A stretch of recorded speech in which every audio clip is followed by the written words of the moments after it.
الله وبركاته. الحمد لله الذي جمعنا لهذا وما كنا لنستمع لولا أن هدانا الله. أشهد أن لا إله إلا الله وحده لا شريك له وأشهد أن محمدا عبده ورسوله لا نبي بعده.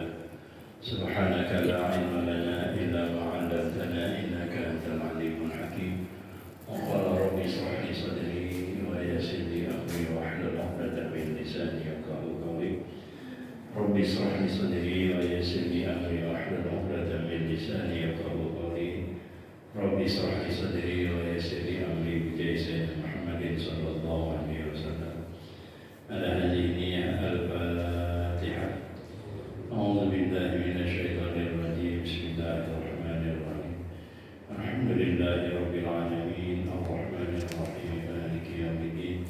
إياك نعبد وإياك نستعين اهدنا الصراط المستقيم صراط الذين أنعمت عليهم غير المغضوب عليهم ولا الضالين. Jamaah yang dimuliakan Allah Subhanahu wa taala. Kajian kita lanjutkan dalam kajian surah Yasin. A'udzu billahi minasyaitonir rajim. Bismillahirrahmanirrahim.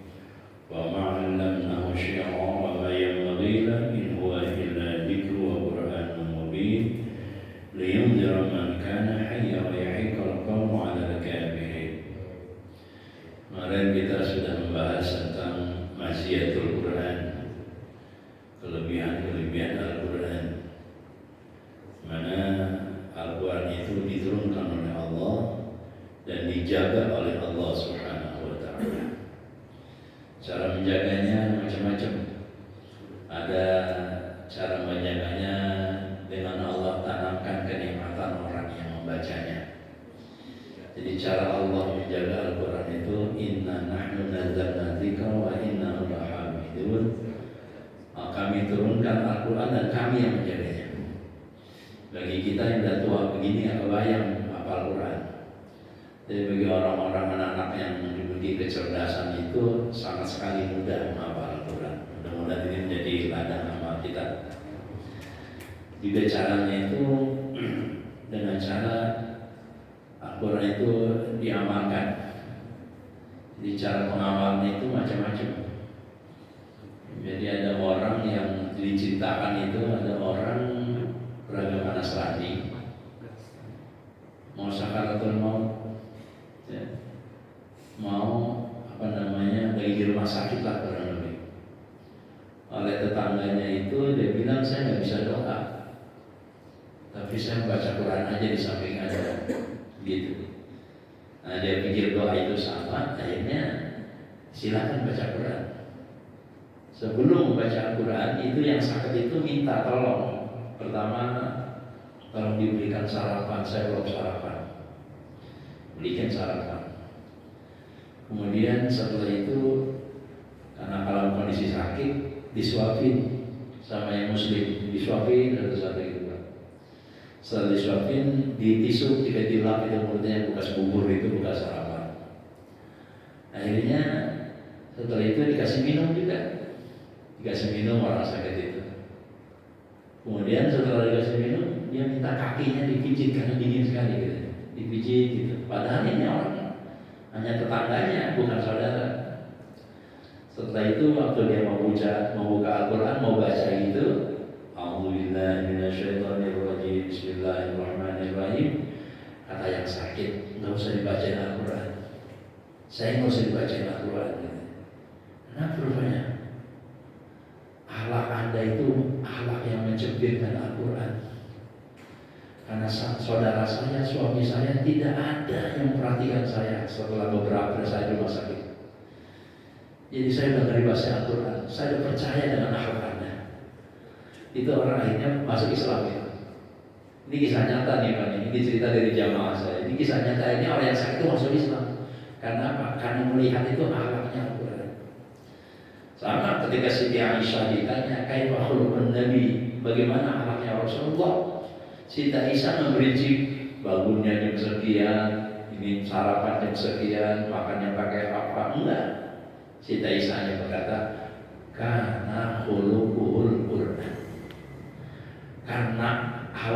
Rasulullah adalah Al-Quran. Makanya banyak orang yang masuk Islam, yang tadinya preman masuk Islam gara-gara melihat akhlaknya Rasulullah. Orang yang tadinya pelit melihat akhlaknya Rasulullah, dia berubah menjadi pendidik. Orang yang tadinya takut melihat Rasulullah jadi berani. Karena khuluqul Quran. Itu cara Allah menjaga Al-Quran. Jadi Allah pilihkan orang-orang yang akhlaknya mencerminkan Al-Quran. Jamaah yang dimuliakan Allah Subhanahu wa taala. Itu cara yang kedua. Cara yang ketiga adalah Allah menjaga. Ini ada cerita dari seorang mulia dari Mesir, Grand Al-Hajar, guru besar Al-Hajar ilmu tafsir. Namanya Syekh Ahmad Sya'rawi. Dia punya kitab namanya Tafsir Asy-Sya'rawi. Ini orang punya tafsir itu ada sekitar 17 jilid. Tafsir Asy-Sya'rawi. Ketika dia membaca Al-Quran, dia mendapatkan ayat walladzi fil ardi ilah wa fis samai ilah. Dialah zat Tuhan yang di langit dan Tuhan yang di bumi. Walladzi fil ardi ilah wa fis samai ilah. Ini orang mau tafsir Al-Quran bingung. Kalau dia mufasir, ahli tafsir. Mengapa bingung? Sebab dia ketemu dengan satu ayat. Ayat itu nakiroh.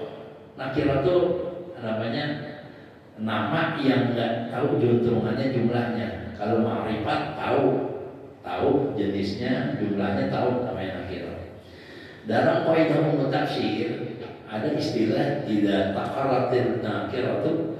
Kalau nakirah berulang, fal makna awal laisa bi makna tsani. Maka nakirah yang pertama bukan nakirah yang kedua. Contohnya begini, inna ma'al usri yusra, fa inna ma'al usri yusra. Ada dua kata yusra. Inna ma'al usri yusra, fa inna ma'al usri yusra. Itu yusra yang pertama, itu beda dengan yusra yang kedua. Itu ilmu tafsir itu gitu Pak. Yusra yang pertama, inna ma'al usri yusra, sesungguhnya bersama kesulitan akan ada kemudahan. Diulang lagi, fa inna ma'al usri yusra, kemudian sesungguhnya bersama kesulitan akan ada kemudahan.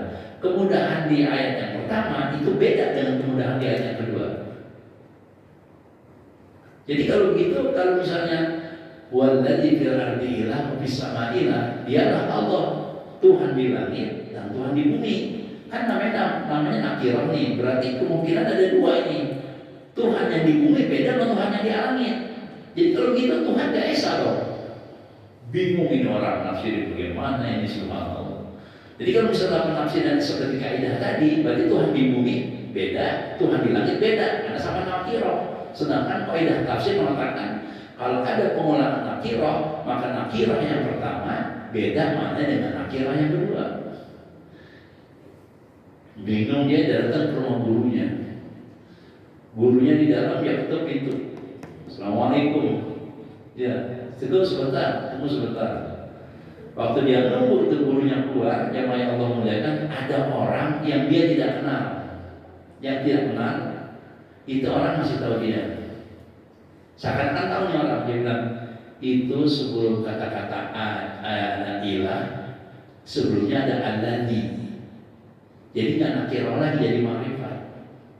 Walladzi fil ardi ilah wa fis samai, ada alladzinya. Kalau nakirah ketemu alladzi, maka hukumnya ma'rifat. Artinya Tuhan di bumi dia, Tuhan di langit dia. Artinya gitu. Kata orang tadi tuh yang dia dikenal. Subhanallah, baru dia paham. Oh, baru ketemu saya. Ya Allah, subhanallah. Saudara, itu Imam Sya'rawi, dia cari itu orang yang ngomong begitu, dia cari setengah mati, dia cari kemana itu orang. Sampai dia tanya, kenapa tadi orang yang nggak ada yang tahu orang. Mana itu orang? Nggak ketemu, atau orang yang ngasih tahu dia.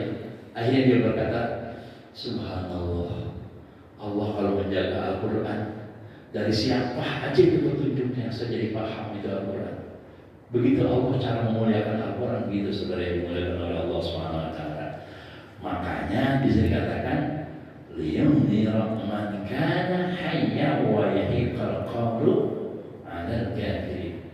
Fungsi Al-Quran Di antaranya ada liyunzir, untuk memberikan peringatan, indar. Jangan situ peringatan. Jangan begitu, itu namanya peringatan. Man kana hayya, orang yang hatinya hidup. Jadi orang kalau hatinya hidup, dengar Al-Quran, membaca Al-Quran, itu bisa menjadi pengingat Al-Quran buat diri dia sendiri. Begitu saudara yang dimuliakan Allah Subhanahu wa taala. Sama kasih contoh. Ada seorang mulia namanya Utbah Al-Ghulam. Ini muridnya Hasan Al-Bishri. Ketika dia lagi hadir di Madinah Hasan Al-Bishri, dia duduk paling belakang. Duduk paling belakang, sebelum duduk dia bilang, Pak Kiai, saya duduk baru ngaji, baru mabok, boleh nggak? Ya, saya kalau ngaji Pak Kiai baru mabok boleh nggak? Kata Kiainya, oh silakan. Saya di belakang Pak Kiainya, ya silakan. Orang dia ngaji, Kiai ceramah, orang ngaji, enggak teler pelan-pelan ya Allah. Kemudian ini Hasan Al-Bishri itu membacakan surah Al-Hadid. Di antara surah itu, alam yakni lil ladina amanu an tasha'a qulubuhum li dzikrillah. Artinya, bukankah sudah datang saatnya buat orang-orang yang beriman untuk mengkhusyukkan hatinya zikir mengingat Allah Subhanahu wa taala. Ini yang lagi maboknya, astagfirullahaladzim. Tersentuh dengan ayat itu. Selesai ngaji, semua orang salaman sama guru, biasa gitu. Akhirnya dia bertanya kepada gurunya tadi, Guru, Pak Kiai, ini kalau preman kayak saya, bajingan kayak saya, kalau tobat diterima Pak Kiai? Karena dengar ayat tadi tuh, alam yakni lil ladina amanu an takhsha'a qulubuhum bi dzikrillah. Bajingan kayak saya Pak Kiai, ini kalau tobat diterima nggak Pak Kiai? Diterima nggak kira-kira Pak Kiai? Karena tersentuh dengan ayat aku yang dibaca. Itu satu ayat, apalagi satu Al-Quran, subhanallah. Akhirnya jemaah yang Allah muliakan, kata Hasan Al-Bishri, insya Allah diterima oleh Allah. Tapi tobatnya benar-benar ya, tobatan nasuha. Jangan tobat kumat. Ada yang gitu kan? Tobat disamper, ayo lagi. Tobat begitu. Kita tobat nggak ngomongin orang, giliran calon kita dijelekin, calon presiden kita jelekin, marah kita. Kan jangan begitu tuh. Betul nggak ya? Yang ini fansnya pengikutnya si Gemoy, misalnya begini, dijelekin Gemoy, jelekin lagi kan jadi nggak tobat lagi, karena kan musim fitnah ini. Akhirnya banyak Allah muliakan, kata Hasan Al-Bishri, karena memang tobatnya sungguh-sungguh, insya Allah diterima oleh Allah Subhanahu wa taala. Karena Allah itu punya sifat namanya afuun ghafur. Afu, maha pemaaf, ghafur, maha mengampuni. Dan sifat Allah maha pemaaf dan maha mengampuni bukan terjadi ketika orang berbuat salah kemudian Allah memiliki sifat itu, bukan. Allah memiliki sifat ini sifatnya sifat qadim. Jadi dulu sejak zaman dulu, sejak dulu penciptaan, Allah sudah memiliki sifat ini. Insya Allah ditampuni oleh Allah Subhanahu wa taala. Jangan lagi pakai, boleh nggak saya minta syarat? Syarat apa? Minta syarat kepada Tuhan. Syarat apa? Saya minta 3. Dalam kondisi umur saya sudah 58 tahun, kalau memang Tuhan menerima tobat saya minta 3 pertanyaan. Apa itu? Yang pertama, saya ingin dihafalkan Al-Quran dalam pikiran saya. Yang kedua, kalau sobat saya diterima, saya ingin memiliki suara yang indah. Yang ketiga, kalau tobat saya diterima, saya mau nyari duit. Saya mau duit datang sama saya. Saya mau nyari duit datang sama saya. Katanya orang berat juga ini. Atas ambisinya, silakan saja. Bagi Allah nggak ada yang susah, bagi Allah mudah semuanya.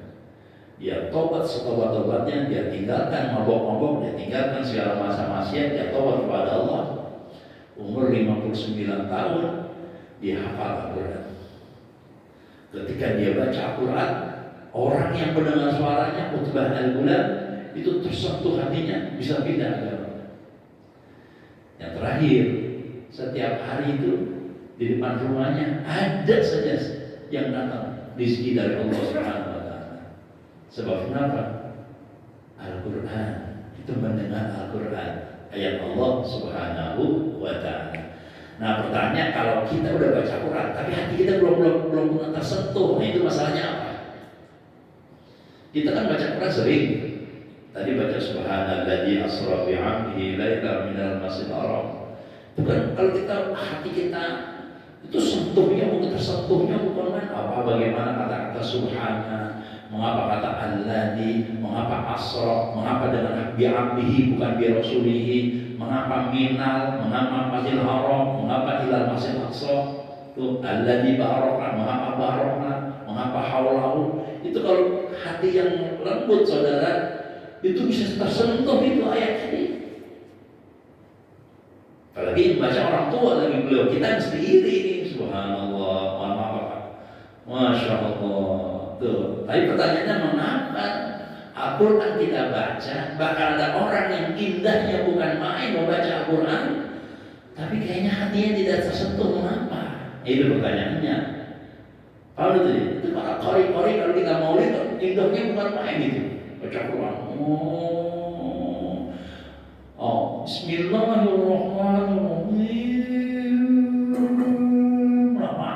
Betul. Setelah itu hilang lagi. Ada pertanyaan, ada masalah apa? Nah, ini pertanyaan. Nah, ternyata yang bisa tersentuh oleh adalah hati yang hayya, hati yang hidup. Jadi bukan salah Quran, mungkin hatinya mati. Hatinya nggak hidup, saudara yang dimuliakan oleh Allah Subhanahu wa Ta'ala. Dan kita akan bahas bagaimana hati kita. Ini saya punya kitab namanya Tazkiyatun Nufus karangan 3 ulama. Yang pertama Imam Ghazali, ini kitab tipis tapi karya Al-Ghazali, Ibnu Rajab Al-Hambali, dan Ibnu Qayyim Al-Jauziyah. Al-Ghazali pengikut Syafi'i, Rajab Al-Hambali tapi Imam Hambali, Ibnu Qayyim Al-Jauziyah yang dimuliakan oleh Allah Subhanahu wa Ta'ala, itu murid Ibnu Taimiyah. Kata beliau, al-qalbu ada 3. Hati itu ada 3. Yang pertama sahihun salimun, ada hati yang sehat, hati yang bersih. Yang pertama. Yang kedua qalbun mayyitun, hati yang mati. Yang ketiga qalbun maridun, ada hati yang sakit. Ini kan bagian-bagian ini berpengaruh ketika ayat Al-Quran dibaca yang Allah. Apa itu hati yang bersih? Kata Ibnu Rajab Al-Hambali, kita bilang wal qaulus salimul ladzi, hati yang selamat, alladzi la yanju yaumal qiyamah, yang tidak akan selamat orang di hari kiamat, illa man atallaha ta'ala bi, kecuali dia datang membawa hati ini. Jadi kalau kita pengen selamat di hari kiamat, datang menghadap Allah membawa hati ini. Yang Allah muliakan. Kata Allah, yauma la yanfa'u malun wala banun, hari kiamat di mana anak nggak ada nilainya, harta nggak ada nilainya, illa man atallaha biqalbin salim, kecuali orang yang datang kepada Allah membawa hati yang salim, yang selamat.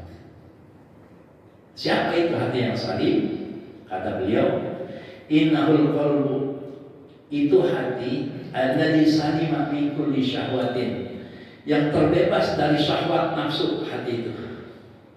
Jadi nggak ada kira apa-apa dia, jemaah yang Allah muliakan. Tuh, yang kedua, tukhalifu amrallahi wa nahyihi. Yang kedua, syahwat yang menyebabkan dia bertolak belakang dengan perintah Allah Subhanahu wa Ta'ala. Yang pertama, bersih dari nafsu. Yang kedua, wa min kulli syubhatin tu'aridu khairahu, dan segala hal-hal yang syubhat, hati yang bersih. Nggak ada yang syubhat, semuanya yakin. Yang kedua, fasalama min ubudiyati masyuwah, maka orang yang memiliki hati ini selamat dalam penghambaannya selain Allah Subhanahu wa Ta'ala. Ini begini bukannya saudara. Kalau kita dalam kehidupan kita ada orang yang sentimen dengan kita sakit. Ada orang yang kurang sopan sama kita tersinggung. Ada duit, ada kita kondisi hati kita sangat berpengaruh dengan duit kita. Kalau ada duit kita bahagia, kalau ada duit kita tersinggung, kita sedih, ada kita singgung. Atau ketika kita sakit, kita bahagia, kita menderita, ketika sehat kita gembira. Ini belum disebut yang namanya hati yang sahih. Ngerti maksudnya? Belum disebut namanya hati yang sahih. Karena kenapa? Karena kita menganggap hal-hal tadi itu menjadi sesuatu dalam hati kita. Paham itu Pak? Paham ya? Sama si contoh saudara yang dimuliakan Allah Subhanahu wa Ta'ala. Ada seorang mulia namanya Ibnu Mas'ud. Ibnu Mas'ud sahabatnya Rasulullah Sallallahu Alaihi Wasallam. Ibnu Mas'ud. Suatu ketika dia jalan di pasar, Pak. Dia jalan di pasar Ibnu Mas'ud. Lagi jalan di pasar, tasnya berisi duit, dirampok. Tasnya berisi duit dirampok oleh perampok. Ini pengawal-pengawalnya, para santrinya kebingungan. Bagaimana kalau kita habisan aja dirampok? Kita gebukin, kurang ajar ini. Tasnya orang soleh dirampok, mau punya pikir atau maling. Pada ribut aja. Kata Ibnu Mas'ud, nggak usah. Jangan begitu. Kita mesti bertindak ini, kita dilecehkan. Kata pengawalnya. Kata Ibnu Mas'ud, kalian angkat tangan, aminkan doa saya. Angkat tangan semua, aminkan doa saya. Apa doanya? Allahumma, ya Allah, kata dia, in kana lahu fihi naf'atun aw barakun fabariku ya Rabb. Ya Allah, kalau emang ini duit saya ada manfaat buat maling itu, ada berkah buat maling itu, berkahi, manfaatkan dengan duit saya maling itu. Gitu. Kata kedua, kalau seandainya ini duit di dompet saya, di kantong saya, nggak ada manfaatnya buat maling itu, tuh, jadikan nih ini adalah pencurian terakhir yang dilakukan oleh maling itu. Ngerti maksudnya? Jadi kalau emang ini duit yang di dompet saya, di tas saya ada manfaatnya buat itu maling, tuh, berikan keberkahan dengan duit saya yang dia curi. Tapi kalau seandainya nggak ada manfaatnya duit yang dicuri dari tas saya, jadikan perbuatan dia perbuatan yang terakhir mencuri. Itu doa bukan main Pak, itu keluar dari hati yang bersih, itu doa yang gitu. Yang nggak bergantung sama duit. Jemaah Allah muliakan. Ada seorang mulia namanya Habib Ali Syakran, itu orang Yaman, Habib dia, Tuhan Rasulullah. Ketika diundang ke Indonesia, mau pulang itu dia di Changi, di Bandara Changi, Singapura. Itu ketika dia duduk di bandara, di kursi begitu, dia sampai dilihat ini ada bule, laki perempuan lagi cium-ciuman, mesra-mesraan di sampingnya kursi. Dilihatin sama dia, nggak dilihat lagi. Mungkin kalau kita mungkin risih ya, mungkin kita kabur dari situ. Masuk lift itu boleh masuk juga dua-duanya. Di dalam lift berjumpa lagi itu orang. Mesra lagi itu orang, berjumpa lagi. Ini santri-santrinya ngomong, bukan main bajingan, ini bule, ini gak punya akhlak, ini di depan ulama, itu begitu modelnya. Apa kata Habib Ali Abdullah Syakran? Angkat tangan. Bagaimana? Angkat tangan. Dia angkat tangan. Apa doanya?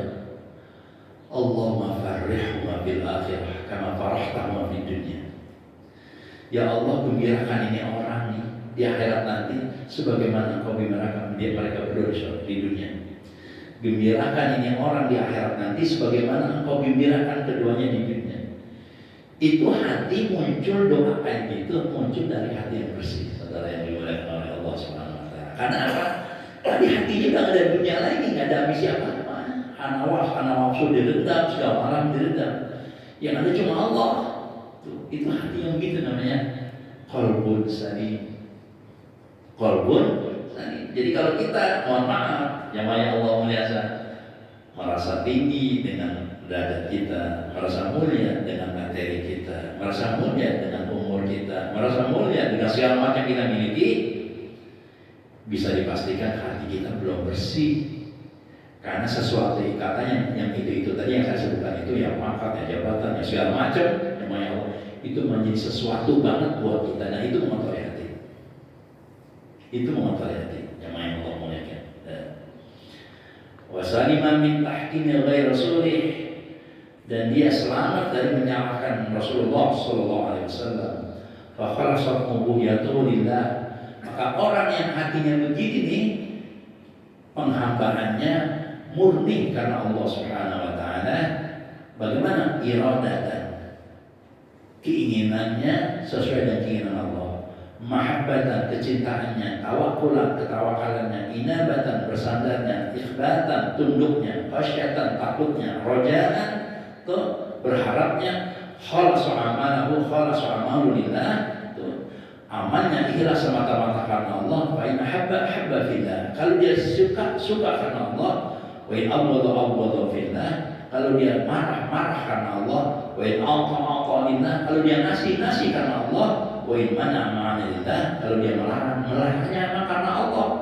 Fa fi hadha hatta yasima min al-inqiyad wa tahkim min kulli ma'ada Rasulullah sallallahu alaihi wasallam. Kata beliau, wala yakfi hada, dan tidak cukup ini, hatta yasima min al-inqiyad, sampai dia pas dari ketundukan, wa tahkim, dan keyakinan likulli ma'ada Rasulullah, dari apa-apa yang selain diajarkan oleh baginda Rasulullah sallallahu alaihi wasallam. Ini hati yang kayak gini nih Pak, nih yang kalau dengar Al-Quran bisa nangis, bisa tersentuh hati. Linzir man kana hayya wa yahiqal qawlu 'ala kafir. Itu hati yang bersih. Mudah-mudahan kita sudah miliki itu. Amin ya rabbal alamin. Nanti bagaimana caranya biar memiliki hati? Dia ada cara-caranya, Yang kedua, jamaah yang dimuliakan Allah Subhanahu wa taala, adalah al-qalbul mayyit, hati yang mati. Raganya ada, jasadnya sehat, tapi hati yang mati. Apa itu? Bahwa bidul qalbil sahih, beda dengan yang tadi. Kalau hati yang mati itu, bahwa la ya'rifu rabbah, enggak kenal akan Tuhan. Wa ya'budu bi amrihi, enggak ada urusan ibadah sama Tuhan. Wa ma yuhibbu Allah, apa yang dia inginkan, apa yang dia cintai, wa waqtu min syahwati, itu tergantung bagaimana nafsunya. Kalau cocok sama nafsu dia CS saya, dia teman saya, nggak ada urusan yang namanya Allah. Itu orang hati yang mati itu. Kalau kana fi sadrihi wa ghadabi, walaupun di situ ada murka Tuhan, jangan nggak ada urusan. Yang penting saya senang, yang penting saya kenyang, yang penting saya menang. Itu orang hati yang mati kalau gitu. Yang namanya Allah itu. Dan kata beliau ini, wa mukhalatu sahibi hadzal qalbi saqumun. Kalau bergaul dengan orang yang memiliki hati kayak ini penderitaan. Musyawatuhu samun, menggaulinya adalah racun. Wa mujalasatu halakun, dan bercampur dengannya adalah penderitaan dan kehancuran. Itu yang dimuliakan oleh Allah Subhanahu wa taala. Itu